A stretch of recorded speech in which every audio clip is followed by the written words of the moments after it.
ISMSP 인증심사원 실무가이드 저자 권성호입니다. 파트 3의 두 번째 실력점검 풀이 진행하도록 하겠습니다. 431페이지에 있는 21번째 문제입니다. 주요 직무자의 네트워크 통제 차단과 관련하여 옳게 연결하시오. 정답은 1번 개인정보를 다루지 않고 외부 유출, 위협이 있는 사용자일 경우에는 기억, 인터넷 서비스 모두 허용이 됩니다. 그 다음에 두 번째, 개인정보를 다루는 관리자일 경우에는 디귿, 인터넷 서비스 모두 차단이 됩니다. 그 다음에 세 번째, 개인정보를 수정, 입력할 수 있는 사용자일 경우에는 니은, 인터넷 서비스 일부 허용이 됩니다. 개인정보를 다루지 않는 일반 사용자는 인터넷 서비스를 모두 허용이 가능하다라고 보시면 됩니다. 여기서 그 오타 수정을 잠깐 하도록 하겠습니다. 책자에 위협이 있는 관리자 대신 위협이 있는 사용자로 수정을 하도록 하겠습니다. 그 다음에 개인정보를 다루는 관리자는 망분리 대상자를 뜻하는 것이기 때문에 인터넷 서비스가 모두 차단이 돼야 됩니다. 개인정보를 수정, 입력할 수 있는 사용자는 일반적인 개인정보 취급자가 되기 때문에 유해 사이트 차단의 대상이 됩니다. 일반 업무를 위한 인터넷 서비스는 가능합니다. 22번째 문제 진행하도록 하겠습니다. 원격지에서 인터넷 등 외부 네트워크를 통해 정보 시스템을 관리하는 것이 부득이한 사유로 허용되는 경우 수립해야 할 보호대책 3개 이상을 적으시오. 정답은 책임자 승인이 최초로 이루어져야 되고요. 그 다음에 단말 인증이 이루어져야 됩니다. 맥 인증이 되는 것처럼 이 특정 단말만 원격에서 접근할 수 있도록 단말 인증이 되어져야 되고요. 단말 보안, 최신 패치가 이루어진다거나 안티바이러스 프로그램이 설치가 되어 있다거나 하는 식의 단말 보안이 이루어져야 되고, 그 다음에 사용자 인증에 대해서 OTP 등이 사용자 인증이 적용이 돼야 되는 게 있고요. 그 다음에 마지막으로는 구간 암호화, VPN 등을 통해서 구간 암호화를 진행이 돼야 됩니다. 이런 다양한 것들이 원격지에서 정보 시스템에 접근하고자 할 경우에는 보호대책이 모두 적용이 되어져야 합니다. 23번째 문제입니다. 백업 주기에 대해 가장 합당한 것을 고르시오. 정답은 1번입니다. 로그의 검토 주기에 백업 주기를 일반적으로 맞추고 있습니다. 그러나 필수적으로 맞춰야 하는 것은 아닙니다. 개인정보 처리 시스템의 로그 검토 주기는 법률에 의해서 1개월 단위로 명시하고 있습니다. 일반적인 정보 시스템의 백업은 6개월 단위로 진행이 되고 있고, 개인정보 처리 시스템은 1개월 단위로 진행을 하고 있습니다. 24번째 문제입니다. 다음 빈칸에 들어갈 내용을 입력하시오. 정보 시스템 신규 도입 또는 개선 시 필수 보안 요구사항을 포함한 인수 기준을 수립하고 정보 시스템을 인수하기 전에 무엇을 검토해야 한다? 정답은 기준 적합성이 됩니다. 그래서 정보 시스템을 인수하기 전에는 기준 적합성을 검토를 해야 됩니다. 25번째 문제입니다. 다음 빈칸에 들어갈 내용을 입력하시오. 저장 매체의 폐기 시 이거 또는 이것으로 파괴를 하고 재사용 시에는 어떤 방식으로 정보를 삭제해야 한다. 정답은 물리적 또는 전자적으로 파괴를 하고 폐기 시에, 재사용 시에는 완전 포맷이나 완전 삭제 등과 같은 방식으로 정보를 삭제해야 된다 입니다. 여기서 오타를 좀 수정하도록 하겠습니다.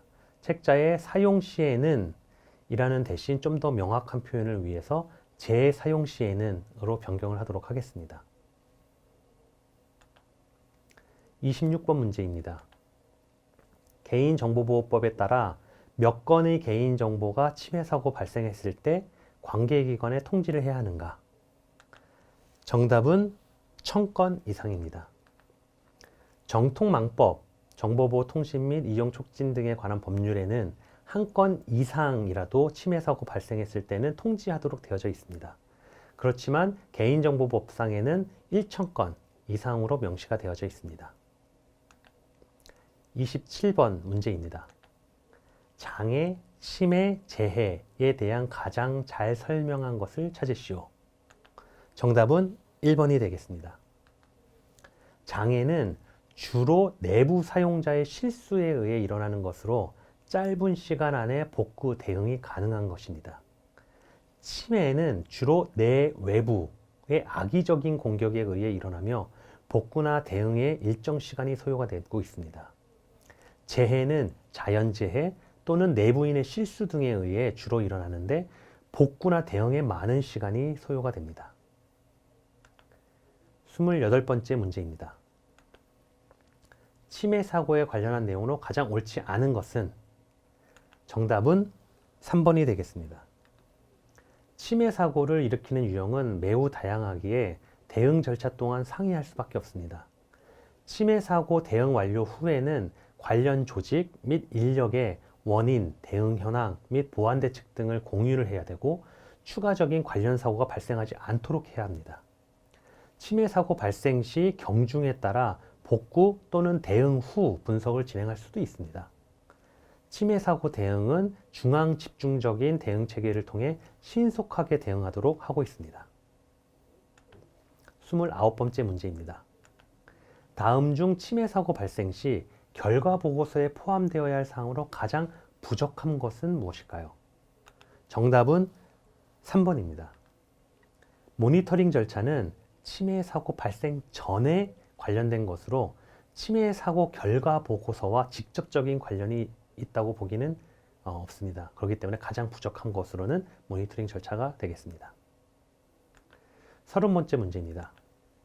다음 중 접근 통제에 관해 가장 옳지 않은 것은 정답은 1번입니다.